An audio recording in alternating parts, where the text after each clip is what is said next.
오늘 본문은 지난주와 이어지는 바벨론 멸망에 대한 말씀입니다. 바벨론이 멸망하는 날은 이 바벨론에 사로잡혔던 인생들이 구원을 받는 날입니다. 그러니까 심판의 날과 구원의 날은 같은 날, 한 날에 이루어진다는 이야기입니다. 이 날은 장차 우리 주 예수 그리스도가 다시 오시는 그날을, 그 재림의 날을 이야기하기도 하지만 동시에 이 땅에서 저와 여러분에게 믿음이 임한 날이기도 합니다.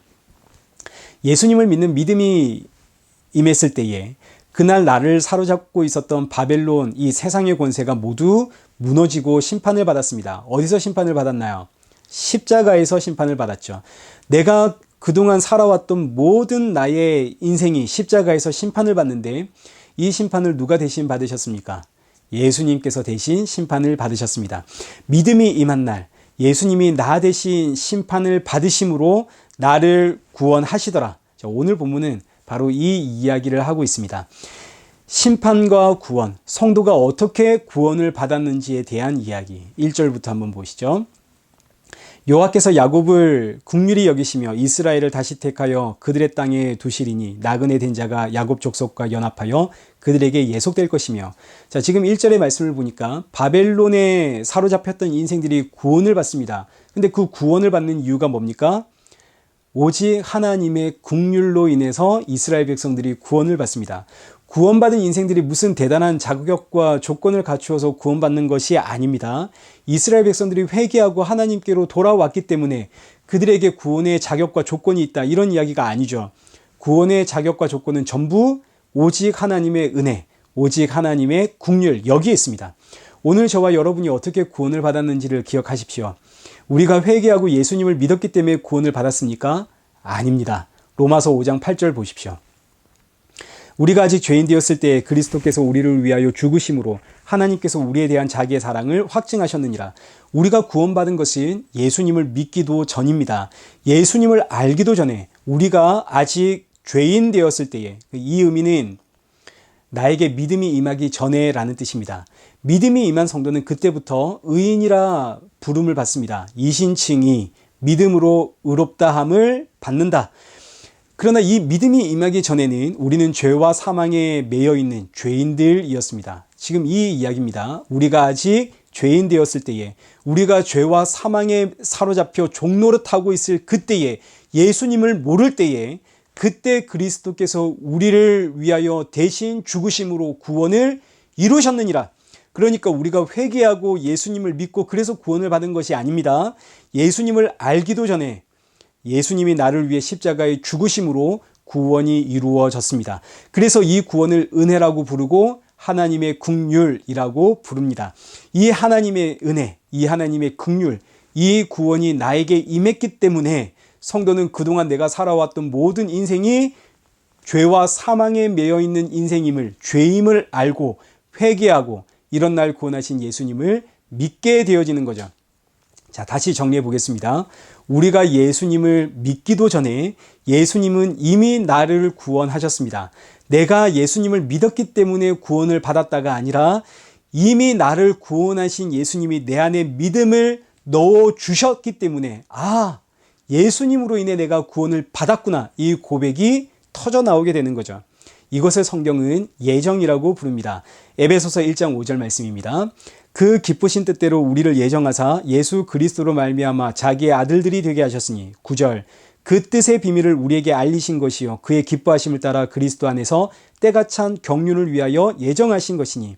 우리가 하나님의 자녀가 된 것은 창세전에 이미 예정된 일이고, 이를 위해서 예수님은 내가 예수님을 알기도 전에 이미 먼저 나를 살리려 십자가에 죽으셨다는 이야기입니다. 그래서 다시 오늘 본문 1절 보십시오. 이스라엘 백성들이 바벨론에서 구원을 받는 이유는 오직 하나, 하나님의 긍휼, 하나님의 은혜로. 이스라엘 백성들이 회개했기 때문에 구원받은 것이 절대 아닙니다. 구원은 이스라엘 백성들의 행위와 전혀 상관없이 오직 하나님의 뜻을 따라 이루어지는 하나님의 은혜입니다. 그래서 밑도 끝도 없이 갑자기 하나님이 이스라엘 백성들을 구원해 내시죠. 이렇게 구원이 임하면 이스라엘 백성들이 무엇을 깨닫게 되겠습니까? 나의 자격과 조건이 아니라 오직 하나님의 어린 양이 나를 대신해 죽으셨기에 내가 구원을 받게 되는구나. 이거 깨닫게 되겠죠. 이스라엘 백성들이 바벨론 포로에 잡혀갔습니다. 바벨론에는 이스라엘 백성들이 그토록 사랑하는 성전도 없고 제사도 없습니다. 노예는 종교 생활할 만한 시간적인 여유가 없죠. 그동안 이스라엘 백성들은 성전에 사로잡혔던 인생이고 제사에 사로잡혔던 인생입니다. 우리는 성전에서 제사 드리는 인생이기에 우리는 하나님의 백성이야. 그렇게 믿고 살아왔는데 바벨론의 포로로 노예로 잡혀가니까 종교 생활을 할 시간적인 여유가 없습니다. 여기에는 하나님의 성전도 없고 여기에는 제사도 없습니다. 그런데도 불구하고 하나님이 나를 구원하시더라. 그러니 바벨론 포로를 통해서 이스라엘 백성들이 깨닫게 되는 것은 내가 생명처럼 여겨왔던 성전도 아니고 제사도 아니구나. 나의 구원은 내가 뭘 해서 받은 것이 아니라 오직 어린 양의 죽음으로 그 피로 값없이 받게 된 하나님의 은혜구나. 자, 이렇게 구원을 받으면 2절 민족들이 그들을 데리고 그들의 본토에 돌아오리니 이스라엘 족속이 여호와의 땅에서 그들을 얻어 노비로 삼겠고 전에 자기를 사로잡았던 자들을 사로잡고 자기를 압제하던 자들을 주관하리라. 자, 2절의 말씀은 두 가지로 구분이 됩니다. 첫째, 구원받은 주의 백성들은 본토, 본향으로 갑니다. 둘째, 그동안 자신들을 사로잡았던 세상 권세를 멸합니다. 자, 이 말씀을 가지고 이스라엘 백성들은 지금도 메시아를 기다리고 있습니다. 메시아가 오시면 우리의 본토, 우리의 본향으로 우리를 인도해 주실 거야. 이스라엘 백성들이 생각하는 본향, 본토란 이 가나안 땅을 뜻합니다. 지금의 팔레스타인 지역이죠. 빼앗긴 그 땅을 되찾고 우리를 다스리던 모든 권세를 전부 무너뜨리고 우리가 그 모든 권세 위에 서게 될 것이다. 그래서 지금도 이 팔레스타인 지역을 되찾아줄 그 메시아를 기다리고 살아가고 있지만 사실 이 말씀은 그런 이야기 아니죠. 선악과 사건 이후로 성도가 돌아가야 할 본향은 어디입니까? 에덴 동산입니다. 하나님이 계시는 곳, 하나님이 통치하시는 그 에덴 동산, 다른 말로 새하늘과 새 땅, 이곳이 성도가 돌아가야 할 본향입니다. 마찬가지 선악과 사건 이후로 그동안 성도는 사탄의 권세에 매여 사로잡혀 살았습니다.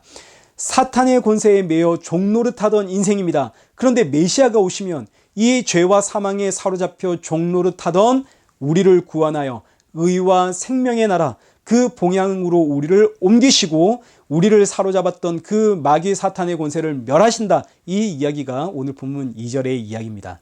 그러니 2절의 말씀이 어디서 성취되었습니까? 예수님의 십자가에서 성취가 되었죠.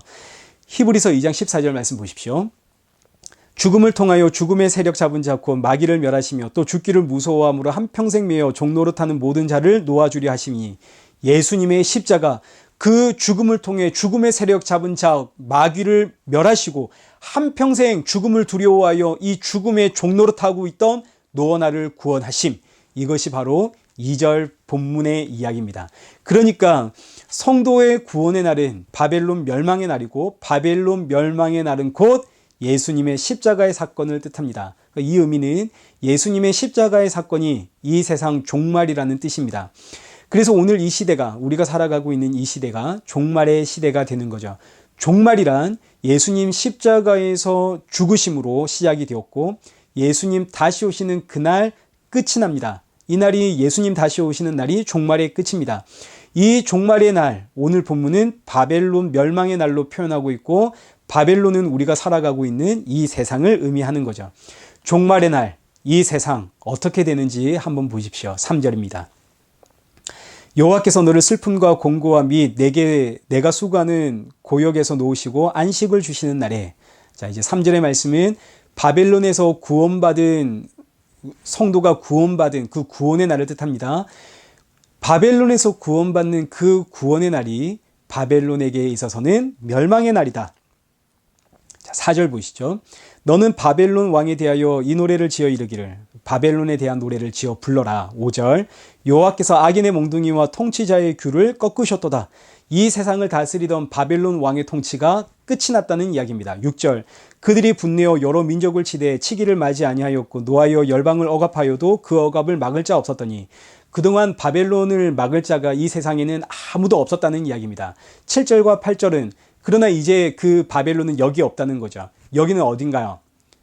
본향입니다. 구원받은 성도들은 어디로 갔나요? 본향으로 갔죠. 본향에는 바벨론이 없습니다. 그럼 그 바벨론 어디로 갔나요? 9절 아래의 수올이 너로 말미암아 소동하여 내가 오는 것을 영접하되 바벨론은 지금 수올 지옥으로 갔다는 이야기입니다. 지옥이 바벨론의 왕을 영접하더라. 10절 그들이 다 내게 말하여 이르기를 너도 우리와 같이 연약하게 되었느냐 너도 우리 같이 되었느냐 하리로다. 그러니까 그동안 지옥으로 갔던 이 세상의 모든 왕들이 바벨론 왕을 맞이하면서 야 결국 너도 우리와 다를 바가 없구나. 살아생전 온 천하를 호령했어도 결국 너도 우리처럼 여기 지옥 이 수올에 왔구나. 11절 너의 영혼가 수알에 떨어졌으며 내 비파 소리까지로다. 구더기가 내 아래에 깔리며 지렁이가 너를 덮었도다. 살아생전 온 천하를 호령하며 살았던 이 바벨론 왕이지만 이제는 구더기와 지렁이 사이에서 살아야 하는 인생이 되었답니다. 자, 12절은 이렇게 심판을 받은 바벨론의 왕은 누구인가? 그 바벨론 왕의 실체가 드러나는데 12절 보시죠. 너 아침의 아들 계명성이여 어찌 그리 하늘에서 떨어졌으며 너 열국을 엎은 자여 어찌 그리 땅에 찍혔는고. 여기에 기록된 계명성이라는 단어가 라틴어로 루시퍼입니다. 루시퍼가 누구인지 여러분 다 아시죠? 사탄의 이름이 바로 루시퍼입니다. 그러니까 아침의 아들 계명성 루시퍼가 바로 바벨론 이 세상의 왕입니다. 13절과 14절은 이 바벨론의 왕 루시퍼의 죄를 고발하고 있습니다. 13절 보시죠. 네가 네 마음에 이르기를 내가 하늘에 올라 하나님의 뭇별 위에 내 자리를 높이리라. 내가 북극 지폐의 산 위에 앉으리라. 가장 높은 구름에 올라가 지극히 높은 이와 같아지리라 하는도다. 자, 우리가 잘 알듯이 천사장 루시퍼는 하나님처럼 되려고 했던 천사입니다. 그래서 쫓겨난 천사죠. 13절과 14절이 그 이야기를 하는 겁니다. 하나님처럼 높아지려고 했던 루시퍼, 이것이 루시퍼 너의 죄다. 네 마음에 이르기를 내가 하늘에 올라 하나님 위에 내 자리를 높이겠다. 내가 가장 높은 구름에 올라가 지극히 높은 이와 같아지리라. 그 결과 쫓겨난 이 천사 루시퍼가 이 땅에 와서 사람을 유혹하는데 뭐라고 사람을 유혹하나요? 선악과 먹으면 너도 하나님처럼 될 수 있어. 이 유혹으로 사람은 오늘날까지 스스로가 하나님이 되어서 자신의 힘과 자신의 능력을 의지하며 살아가고 사탄은 이때부터 지금까지 이 세상의 권세를 꽉 붙잡고 사람은 이 권세 아래 사로잡혀 종노릇하며 살아가고 있습니다. 그러나 바벨론 멸망의 날 15절의 말씀처럼 이 사탄은 루시퍼는 수올 곧 구덩이 맨 밑에 떨어짐을 당하고 16절부터 23절의 말씀은 바벨론과 바벨론의 왕은 반드시 심판을 받는다 하는 내용이 계속 반복이 됩니다. 이사야 선지자가 본 이 바벨론 멸망의 날을 사도 요한도 보았습니다. 그래서 요한계시록 18장 그 내용은 오늘 본문과 똑같습니다. 몇 구절만 한번 보시죠. 18장 2절 힘찬 음성으로 외쳐 이르되 무너졌도다 무너졌도다 큰 성 바벨론이여 귀신의 초소와 각종 더러운 영이 모이는 곳과 각종 더럽고 가증한 새들이 모이는 곳이 되었도다. 10절 화이토다 화이토다 큰 성 견고한 성 바벨론이여 한 시간에 내 심판이 이르렀다 하리로다. 19절 화이토다 화이토다 이 큰 성이여 바다에서 배 부리는 모든 자들이 너의 보배로운 상품으로 치부하였더니 한 시간에 망하였도다. 우리가 잘 알듯이 요한계시록은 말세에 대한 이야기 아닙니까? 이 말세에 바벨론이 심판을 받습니다. 이 바벨론의 심판을 이사야 선지자도 함께 보았다. 사도 요한도 보았다. 이 이야기입니다. 이 바벨론은 오늘 우리가 살아가고 있는 이 세상을 뜻합니다. 이 세상은 반드시 심판을 받고 이 세상에 속해 살아가는 모든 인생도 전부 심판을 받습니다. 이 세상이 심판을 받는 그날이 종말의 날이요. 이 종말의 날은 하나님 백성들에겐 구원을 받는 날입니다. 세상은 종말이 너무너무 두렵습니다. 종말, 세상이 끝난다는 이야기 아닙니까? 세상이 끝난다는 이야기는 너무너무 두렵고 무서운 이야기입니다.